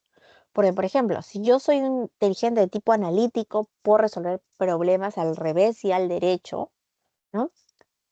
Si no sé adaptarme a mi entorno, es probable que yo tenga problemas para ser exitoso, ¿no? No sé si ustedes han escuchado estos casos, por ejemplo, en en las empresas sobre todo, ¿no? Que hay personas que son muy inteligentes, pero resulta que no les está yendo bien. ¿Por qué? Porque no tienen otras habilidades de adaptación, por ejemplo, con su grupo de trabajo, con su equipo, ¿no? Y aunque pueden ser muy inteligentes, quizás doctores, ¿no? Magíster, ¿no? Saben, pero quizás no tienen desarrollado ese tipo de inteligencia práctica, lo que, no, lo que es la garantía para el éxito, ¿no? Por eso Robert Stenberg decía, la inteligencia práctica es mucho más importante que la inteligencia analítica, ¿no? Porque eso me va a dar, me va a garantizar el éxito. Entonces, Robert Stenberg nos habló de esta teoría triárquica y de los tres tipos de inteligencia. Entonces, no nos vamos a ir muy lejos porque nos vamos a seguir quedando en el continente, en este caso América y específicamente en América del Norte, y vamos a hablar de Howard Gardner. Howard Gardner, psicólogo también estadounidense, profesor de la Universidad de Harvard, en este caso Stenberg es de la Universidad de Stanford, me parece. Sí, Stanford. Este, más allácito nos fuimos con Howard Gardner, profesor de la Universidad de Harvard en Estados Unidos. Y él dijo, la inteligencia es la capacidad de resolver problemas y de elaborar productos valiosos para una cultura, ¿no? Entonces, él habló de la inteligencia como una destreza, capacidad de desarrollar estos, estas soluciones, ¿no? Y identificó eh, 8 clases de inteligencias modulares, ¿no? Él dijo, no tenemos una única inteligencia, sino tenemos 8 inteligencias, ¿no? Tipos de inteligencia. Entonces, él empezó a hablar sobre la inteligencia lógico-matemática, que es esta habilidad de resolución de problemas lógicos, pensamiento lógico, la lingüística relacionada a la comprensión del lenguaje, en este caso, utilizada mucho por los escritores, los poetas, la de tipo, en este caso acá les han puesto visoespacial, si les han puesto visoespacial o visual especial que les han puesto aquí, manipular imágenes mentales para crear nuevas configuraciones y diseñar modelos tridimensionales, ¿no? Que se utiliza mucho en el tema de los arquitectos, los escultores, ¿no? Artistas plásticos que desarrollan estas esculturas, ¿no? Luego de esto hablamos de la inteligencia de tipo musical. Musical, que es esta habilidad de captar el ritmo, ¿no? Característica principal para los compositores, los bailarines, los actores, ¿no? Los que utilizan mucho este tipo de inteligencia. Luego la inteligencia corporal o sinestésica, en este caso. ¿Se acuerdan cuando estábamos hablando sobre las modalidades sensoriales? Ahí también hablamos de la sinestesia. Y en este caso vamos a recordar la inteligencia sinestésica o corporal. Aquí les han puesto cinético corporal, que es esta capacidad de entendimiento de nosotros mismos, ¿no? Del sentimiento de nuestros músculos, acuérdense, ¿no? De nuestras articulaciones, ¿no? Em, entonces aquí teníamos esto, ¿no? Ese cinético corporal. Luego vamos a tener la intrapersonal, que es la capacidad de entender el entenderse a nosotros mismos, mirarnos para nosotros, ¿no? Entonces, eso tiene que ver con el autorreflexión, el autoconocimiento, mucho tiene que ver aquí. La interpersonal, que es la capacidad de entender a otros y llevarnos bien con otras personas, ¿no? Propia, obviamente, de los vendedores, ¿no? Que obviamente necesitan llevarse bien con otras personas porque quieren vender. Ya. Vendedores, políticos, por ejemplo, maestros de ceremonias, ¿no? Que necesitan llevarse bien con todas las personas. Inteligencia interpersonal. Y por último, la inteligencia de tipo naturalista, ¿no? Que es la capacidad de identificar patrones en la naturaleza, ¿no? Propio en este caso de los biólogos, aquellos que estudian la biología, ¿no? De repente ahí en la sierra, no sé si a veces has venido, yo una vez cuando fui la primera vez, habían cosas que me decían las señoras que estaban ahí, me decían, mira, va a llover, y yo veía todo soleado, entonces para mí no iba a llover, pero no sé cómo esta persona ya sabía decirme, mira, va a llover, y ella ya veía algo, en este caso la señora, ¿no? Inteligencia de tipo naturalista, ¿no? Sabía identificar ciertos patrones en la naturaleza. Quizás yo no los podía identificar porque no había estado expuesta antes a esto, pero la señora sí, ¿no? Acuérdense cuando se habló en este caso de la sensación y la percepción, esta modificación temporal de las sensaciones, ya. Yo la tuve por 4 años mientras estuve viviendo allá. Pero de ahí ahorita que regreso ya no voy a poder hacer lo mismo, ¿no? Porque ya perdí, ya no estuve expuesta, acuérdense, ¿no? Modalidad, la modificación temporal cuando nosotros estamos expuestos por largo tiempo hacia cierto estímulo, ¿no? Pero en este caso ya no estoy expuesta a este, así que es probable que ya no lo pueda realizar. Pero bueno, eso fue en la Universidad de Harvard, en este caso en Estados Unidos, ¿no? Howard Gardner, como es profesor, ahí empezó a decir su granito de arena y dijo, ¿no? Los estudiantes no solamente aprenden de una forma, tienen 8 formas de aprender. Entonces empezó a hablar de la diversidad de aprendizaje, ¿no? Él empezó a decir y a ver que no todos aprendían igual, entonces no todos les podía enseñar de la misma manera, ¿no? Entonces, eso fue también el granito de arena que dio Howard Gardner en este tema de la inteligencia, ¿no? Y él habló sobre que nosotros somos inteligentes de diferentes maneras, como lo que habíamos hablado en un inicio, ¿no? Howard Gardner ya empezó a hablar de que nosotros somos inteligentes, pero de diferentes formas. Y finalmente, vamos a continuar también, en este caso, por allá, por Estados Unidos, y vamos a hablar de Daniel Goleman. Daniel Goleman, otro psicólogo, que definió en este caso la inteligencia de tipo emocional.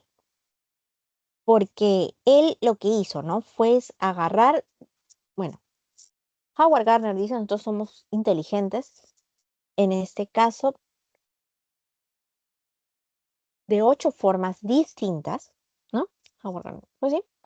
Pero en este caso, basado también en investigaciones de Peter Salovey y John Mayer, que hablaron también de la inteligencia de tipo emocional, pero ellos lo utilizaron simplemente agrupando en este caso la inteligencia de tipo intrapersonal hacia nosotros mismos con la inteligencia interpersonal. Y obviamente lo juntaron y hablaron sobre esa inteligencia de tipo emocional. Pero conforme fueron pasando los años, el psicólogo Daniel Goleman definió en sí lo que es la inteligencia emocional como esta capacidad de reconocer nuestros propios sentimientos y los de los demás, motivarnos y manejar adecuadamente nuestras relaciones, ¿no?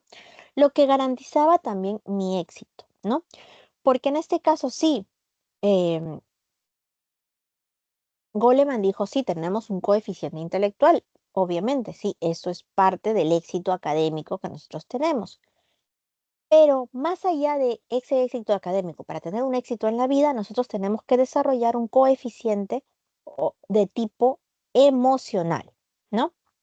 Entonces, la omisión de este aspecto, en este caso inteligencia intrapersonal e interpersonal, lo que puede hacer que garantice el fracaso de alguien garantiza el fracaso de alguien en la vida, ¿no? No solamente con inteligencia analítica uno puede vivir. Él decía, ¿no? También la inteligencia emocional es necesario desarrollarla para garantizar nuestro éxito, ¿no?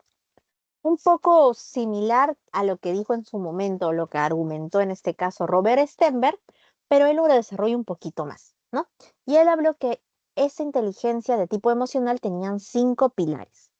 5 pilares que ahí vemos, por ejemplo, la autoconciencia, que es el conocimiento de nuestras propias emociones que nosotros tenemos, la autorregulación, en este caso, o también aquí en la separata les han puesto autocontrol, que es la regulación, en este caso, de nuestras emociones y de nuestras conductas, ¿no? A veces cuando recibimos noticias no tan buenas, podemos tener diferentes tipos de respuestas, ¿no? Hay algunos que se ponen a llorar, algunos que se ponen a gritar, algunos que quieren correr, ¿no? Entonces, ¿cómo regulamos estas respuestas? Tiene que ver con la autorregulación o el autocontrol, ¿no? Porque a veces si estamos en un salón y nos dan una mala noticia, quizá gritar no sea la forma adecuada para desarrollarnos en ese momento, ¿no? Entonces, la autorregulación aquí tiene un papel importante.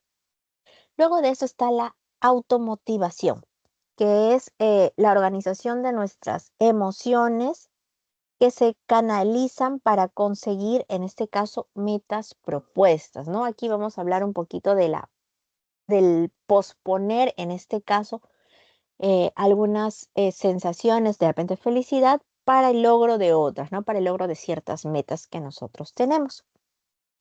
Luego vamos a hablar de la empatía, capacidad de ponernos en los zapatos de la otra persona, comprender a la otra persona, en este caso, ¿no? Interpretar nuestro lenguaje, el de la otra persona, con el fin de saber lo que el otro necesita, quiere, ¿no? Entonces eso también nos ayuda a conectar bien con la otra persona. Y finalmente, el manejo de las relaciones sociales o habilidades sociales. No el manejo de las redes sociales, por si acaso, el manejo de las relaciones sociales, ¿no? Que es la capacidad ya de comunicarnos adecuadamente, persuadir a las personas cuando se debe hacer. Por ejemplo, cuando alguien asume asume el papel de líder en algún momento, ya, en este caso, ¿no? También tiene que persuadir un poco a las personas porque no todos están de acuerdo con lo que uno dice. Entonces, aquí vamos a hablar de este manejo de relaciones sociales, ¿no? Em, Aquí vamos a hablar de estas habilidades sociales para interactuar con las otras personas, sensibilizarnos a través también de sus emociones, ¿no? Y experimentar estas emociones también con las otras personas y saber reconocerlas, ¿no? Muy de la mano con lo que decíamos en ese tema de la empatía. Entonces, para Daniel Goleman, esto era lo que garantizaba el éxito. A pesar del coeficiente intelectual, nosotros tenemos que desarrollar un coeficiente emocional. Entonces, eso es todo lo que se ha visto esta semana. Y me gustaría dejarles y hacerles una pregunta, ¿no? El otro día que yo fui al hospital, por ejemplo, vi a un niñito, un niñito que estaba con el celular de su mamá porque estaban esperando para la consulta. Y en ese caso, el niñito de casualidad abrió un video de YouTube. Entonces me gustaría preguntarles si de acuerdo a todo esto que hemos visto, ¿ustedes creen que era el niño inteligente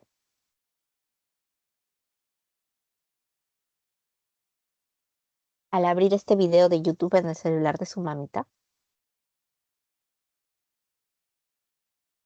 Sí. Sí. ¿Alguien está de acuerdo también o de repente no está de acuerdo con esto?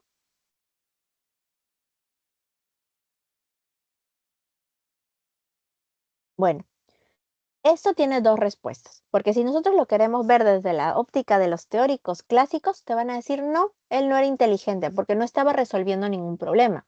Puede ser por imitación, que lo haya hecho por casuística, por el azar, estuvo apretando y se abrió el video, ¿no? Entonces, no, no es inteligente para el teórico clásico. Pero para en este caso, Howard Gardner dice, no, sí es inteligente. ¿Por qué? Porque supo utilizar el espacio, ¿no? Visoespacial, por ejemplo, inteligencia de tipo visoespacial, ¿no? Entonces sí, es inteligente el niño, ¿no? Teoría contemporánea, adaptación al medio, el niño sí es inteligente, ¿no? Entonces, de acuerdo a cuál desea la óptica que ustedes quieren darle, es que pueden dar una respuesta, ¿no? ¿Por qué les digo esto? Porque cuando vean las preguntas, lean, chicos, toda la pregunta. No solamente me lean la primera parte y la última parte, ya sé, entonces contesto. No, a veces la segunda parte es la que te va a dar la definición de la teoría o hacia qué nos referimos, ¿no? A veces hay la primera parte que te puede ser un poquito engañosa. Por eso les digo, tómense el tiempo y lean la pregunta para que no se equivoquen, ¿no? Ese es un consejo. Por eso es importante que ustedes también sepan desde dónde se está observando y se quiere dar una respuesta. Pero eso me gustaría dejarles. No sé si antes de pasar a las preguntas, a alguien le gustaría hacer un, un comentario o hacer alguna pregunta sobre esto que nosotros hemos comentado en este momento? O bueno, la inteligencia que ha sido todo esto.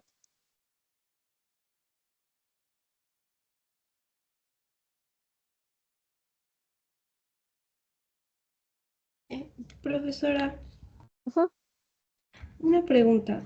En ujú, la teoría sociohistórica, ujú. ¿el plano interpsicológico es cuando alguien más te ayuda o al contrario? Esa parte me confundió un Está poco. bien. Sí, es cuando alguien más te ayuda en el plano interpsicológico, ¿no? Cuando tienes a una persona que es la que te está enseñando, ¿no? A hacer algo y te está ayudando, ¿no? Por ejemplo, cuando tú estás en el colegio y alguien, por ejemplo, un profesor está resolviendo el problema en la pizarra, ¿no? En este caso. O por ejemplo, cuando estás desarrollando una manualidad, no sé si alguna vez alguno de ustedes chicos ha ido a alguna clase de cerámica, por ejemplo, yo sí he ido. Y por ejemplo, cuando la profesora te está ayudando a armar, en este caso, tu cuenco de cerámica, ¿no? Te está ayudando, ya. Plano interpsicológico, ¿no? Eso es lo que decía Vygotsky, que es la primera vez en que se va a dar este aprendizaje de las prácticas sociales, ¿no? Y ya luego pasa a este plano intrapsicológico, ¿no? Cuando tú lo desarrollas solo. Por ejemplo, cuando yo ya estoy en mi casa, por ejemplo, y quería desarrollar mi cuenco solita, que no me salió tan bien, pero ya es cuando tú ya estás reproduciendo esto que ya adquiriste previamente solo. No sé si me explico mejor, me dejé entender. Sí, profesora. Y a la hora de la imagen que estaba ahí en el PPT, Ujú, donde estaba la zona de desarrollo real, la zona de a nivel de desarrollo potencial, se ujú. podría decir que el plano interpsicológico es el nivel potencial de desarrollo. Ajá. Ah, ya, esa parte entendía. Pensé que eran contextos distintos. No, no. O sea, Vygotsky dijo que estas prácticas se daban en dos momentos. Entonces, cuando ya tienes a alguien, es este pleno interpsicológico, ¿no? Igual, bueno, si en algún momento ustedes quieren eh, ahondar un poquito más, por ejemplo, Jerome Brunner habló sobre el andamiaje, muy parecido a lo que decía en este caso Vygotsky, ¿no?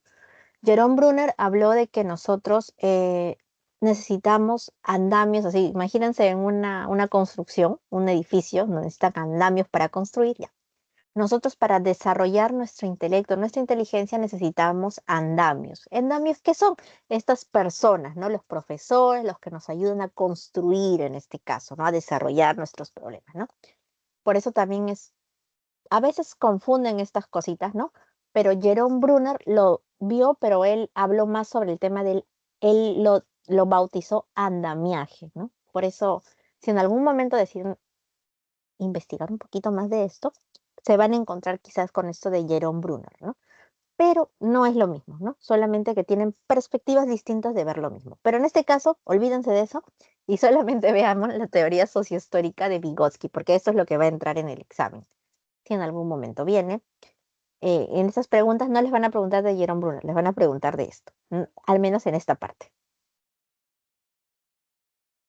No sé si Ok. alguien más tiene otra pregunta o duda o comentario.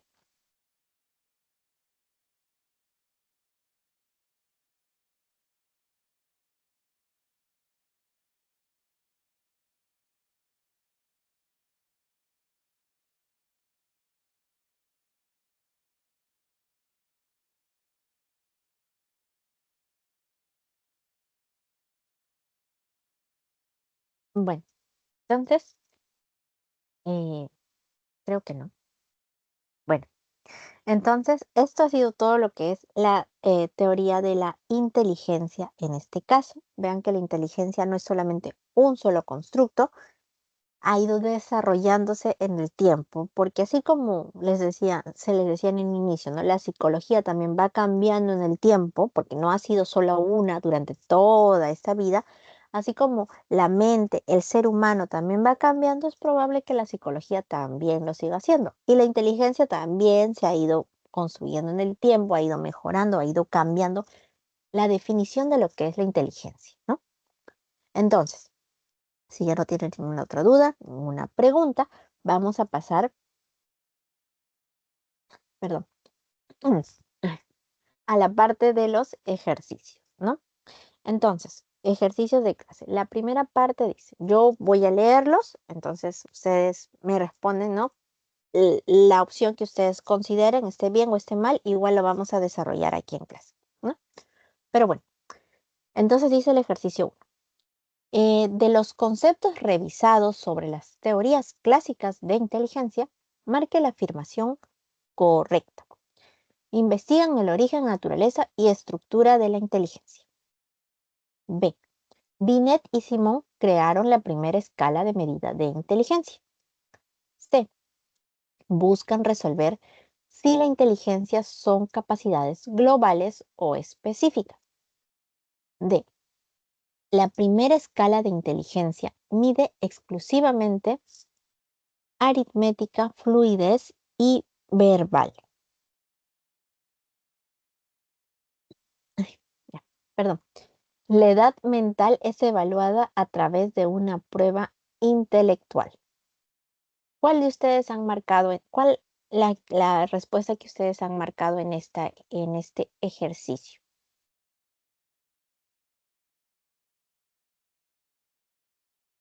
La información, perdón, afirmación incorrecta. Acuérdense, miren, acá en la parte de arriba. Afirmación incorrecta.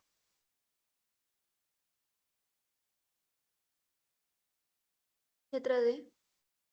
La letra D. La letra D dice, la primera escala de inteligencia mide exclusivamente aritmética y fluidez verbal, ¿no? En este caso, no era solamente eso lo que medía la primera escala, acuérdense, ¿no? De Alfred Binet y Theodore Simon, el psiquiatra. No solamente medía aritmética y fluidez verbal, también hablaba sobre la comprensión, comprensión lectora, me parece también. Entonces, no solamente medía eso, no solamente aritmética y fluidez, no, comprensión lectora, también decir, el dominio del vocabulario también requiere esto, ¿no? Entonces, la afirmación incorrecta es la D. Siguiente. En el tercer grado de primaria, la profesora conversa con una madre de familia. Le informa a su hija Rosa, le informa que a su hija Rosa se le debe repetir varias veces el ejercicio para que lo realice, observando que aprende lentamente. Le sugiere que le realice una evaluación intelectual para saber cómo puede ayudarla. El resultado de dicha evaluación la ubica en la categoría intelectual, espacio en blanco, pues obtuvo un coeficiente intelectual de 75. En este caso, ¿cuál han marcado ustedes? ¿Eh? La E, deficiente, La A. la A, en este caso, normal. Entonces, vamos a ver, acuérdense, cuando yo les dije, las personas promedio están en la categoría intelectual normal. ¿Cuál es la categoría intelectual normal? Va desde los 80 puntos hasta los 115. Entonces, de 80 a 115 hablamos de normal inferior, normal promedio y el normal superior. Así que aquí vemos que Rosa tiene 6 de 75. Entonces descartamos. Normal no es la A, no es la C, en este caso, ¿ya? Entonces, sobre 115 ya hablábamos de un tema superior. Entonces, tampoco es el tema superior, ¿no? Porque sobre 115 ya es superior y ahí no está, en este caso Rosa, ¿no? Entonces eso, ¿no? Y luego, su compañero también contestó deficiente, ¿no? La deficiencia ya es en la curva al lado izquierdo, ya cuando es bajo, ¿no? En este caso ya las personas con nivel deficiente tienen una categoría, sí, categoría intelectual inferior, dice, a los 69 puntos, ¿no? Cuando ya es deficiente, ¿no? Que es muy poquito, muy bajo, ¿no?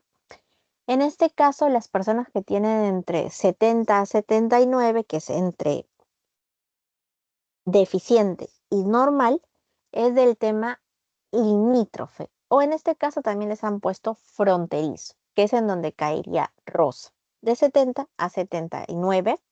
En este caso Rosa tiene 75, entonces ella caería en el fronterizo en el fronterizo o en el limítrofe, ¿no? Que también es conocido bajo estos dos vocabularios en las distintas literaturas. Luego él dice el ejercicio 3. Charles Spearman, primero, propuso la teoría bifactorial de la inteligencia, ¿no? Luego admitió un tercer factor motivacional, como les había dicho. Con base en esta teoría relaciona las situaciones presentadas con cada uno de los factores mencionados por el teórico. Eh, ¿qué alternativa han marcado en este caso?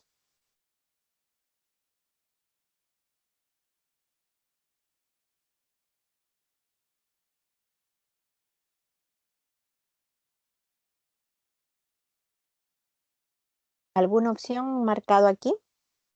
Aunque sea así en la primera observación nada más. La E. La E, ¿no? La E, muy bien, muchas gracias por tu participación y es correcta, ¿no? En este caso la E me dice, ¿no? El factor, dice, la 1 es la C, factor general. Maritza desde que nació mostró ser muy hábil, sus padres la estimulaban constantemente con juegos didácticos, ¿no? Factor general de origen hereditario. La 2 dice, factor específico A. Ana de 10 años vende galletas en los micros, opera rápidamente para dar vuelto. Habilidad educativa, habilidad numérica, habilidad comprendida, en este caso que no fue aprendida de repente en casa o en el colegio, ¿no? Entonces, factor específico. Para resolver ciertos problemas utiliza esta actividad o este factor específico, no particular. Y en la 3, factor motivacional, dice la B. Alejandro siempre fue reconocido por sus padres por ser responsable y organizado en sus estudios, ¿no? La motivación, en este caso, el ordenar, en este caso, sus emociones y definirlas hacia ciertas conductas o actitudes, el ser responsable y organizado en mis estudios, lo que me ayudó a ser exitosamente eh, exitoso en el área académica, ¿no? En este caso, Alejandro por eso es reconocido por todos sus padres, entonces en esa sería la. Entonces, ahora ya siendo las 11:26, horario en que tienen que ya entrar en su recreo, me parece que en ese momento ya es su recreo, ¿verdad? Sí, en su recreo, creo que ya en este momento estamos en su recreo porque han sido 2 horas muy, muy, muy largas que hemos tenido. Este, vamos a pasar a ver lo de las claves, tómenle foto, cópienlo en sus papelitos o tómenle una fotito para que la puedan compartir también con sus compañeros. Y bueno, ya la siguiente semana se están viendo con la profesora Hilda nuevamente, que esta semana no ha podido estar. Y agradezco mucho todas sus participaciones y sus preguntas en la clase, lo que me parece muy bueno. Y también un consejo que les doy es que puedan desarrollar y siempre continúen con esto, porque esto les va a ayudar también a su aprendizaje, ¿no? Entonces, ya nos vemos, chicos. Igual les deseo un buen examen. Creo que va a ser ya este domingo. Entonces, les deseo que tengan un buen examen. Y bueno, eso ha sido todo conmigo. Muchas gracias. Y ahora sí, voy a dejar de compartir y paso a retirar. Hasta luego, chicos. Que tengan un buen refrigerio. Cuídense. Hasta luego, Nos profesora. vemos. Gracias. Gracias. Hasta luego.